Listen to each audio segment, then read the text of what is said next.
नमस्कार दोस्तों, अपराध की जहां में आपका स्वागत है। पलाश और स्मृति मंदाना विवाद मीडिया ने बनाया या एक्चुअल में विवाद था?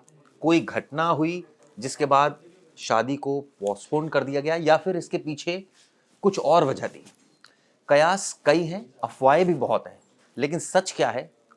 सच तो तब पता लगेगा जब दोनों के परिवार वाले यानी स्मृति के और पलाश के परिवार वाले मीडिया के सामने आएंगे और सच बताएंगे। लेकिन वो क्यों आएंगे और क्यों बताएंगे सच?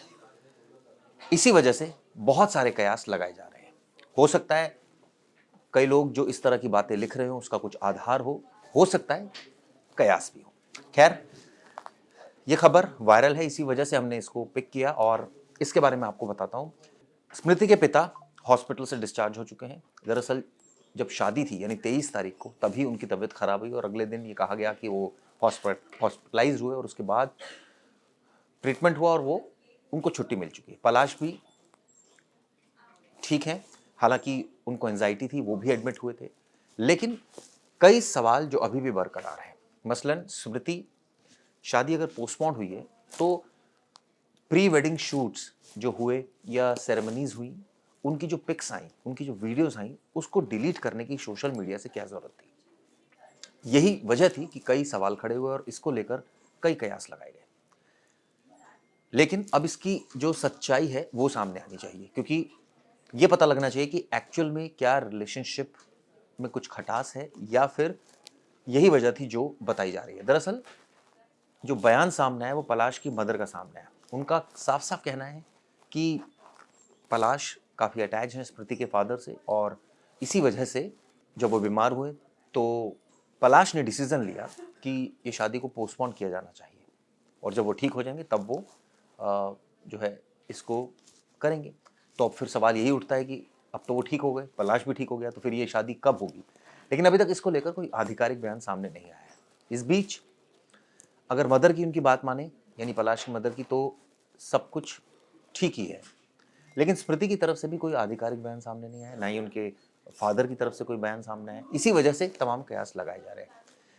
इसको लेकर डॉक्टर्स ने भी बयान दिया जब उस वक्त वो एडमिट हुए थे और उनका साफ साफ कहना था, उन्होंने पूरी बीमारी के बारे में बताया कि उनको एंजाइटी थी। स्मृति के फादर को उनको एडमिट कराया गया था और उसके बाद ट्रीटमेंट हुआ और उनको छुट्टी दे दी गई और ऐसी खतरे वाली कोई बात नहीं है। पलाश भी एडमिट हुए और वो भी डिस्चार्ज हो गए। इस बीच जब ये शादी यानी मंधाना फार्म हाउस में आयोजित सांगली में की जा रही थी, तभी जब ये पोस्टपोन की खबर आई तो उनके मैनेजर भी बाहर आए और उन्होंने भी बयान दिया, उन्होंने भी ये बात कही। लेकिन सवाल ये उठता है फिर इतना होने के बाद वो कौन सी चैट्स थी जो वायरल हुई थी? क्या उसमें कोई सत्यता है? एक और फोटो भी वायरल है जिसमें ऐसा दिखाया गया कि पलाश अपनी पहली गर्लफ्रेंड के साथ है। इस तरह की तमाम चीज़ें सोशल मीडिया पर वायरल हैं। क्या ये पास्ट है और इस वजह से अब चूंकि वो सेलिब्रिटी बन गए हैं तो इस वजह से कुछ लोगों ने के पास रही होगी तो उन्होंने लीक कर दी, या फिर कोई और बात है? लेकिन जिस तरह से चैट अब वायरल हुई और खास इस मौके पर वायरल हुई, उसको लेकर भी कई सवाल खड़े हो रहे हैं। हालांकि अगर ये गलत है तो बहुत गंभीर मुद्दा है और ये गंभीर मुद्दा और तब हो जाएगा जब इस मामले को लेकर दोनों ही पक्षों में से कोई भी पक्ष पुलिस के पास जाता है। हालांकि अभी ऐसी कोई बात सामने नहीं आई है, लेकिन कुछ भी सामने नहीं आया, यही वजह है कि कयासों और अफवाहों का बाजार करना है। हमारी जो हमने वीडियो बनाई उसका मकसद साफ है कि जो सच है वो सामने आना चाहिए। हम कयासों पर, अफवाहों पर बिल्कुल विश्वास नहीं करते और हमें इंतजार रहेगा आधिकारिक बयान का दोनों ही परिवारों का, ताकि इस मामले में जो सच है वो सामने आए। बहरहाल ये वीडियो दोस्तों आपको कैसे लगी जरूर बताइएगा। धन्यवाद। जैसे कि मैं सो रहा हूँ तो पिताजी को जगाना है मुझे, तो वो डायरेक्ट उठाने के बजाय, और हिंसा की परंपरा मेरे यहाँ नहीं थी सौभाग्य से, तो वो क्या करते थे कि उस कमरे में आ जाएंगे या बाहर से गुजरेंगे और चौपाई बोलेंगे, प्रात काल उठ के रघुनाथा मात पिता गुरु नावई माता। कभी कभी मैं गुस्से में उठ करके अरे पापा, चरण स्पर्श किया और सो गया। मैंने कहा अब मत उठाना।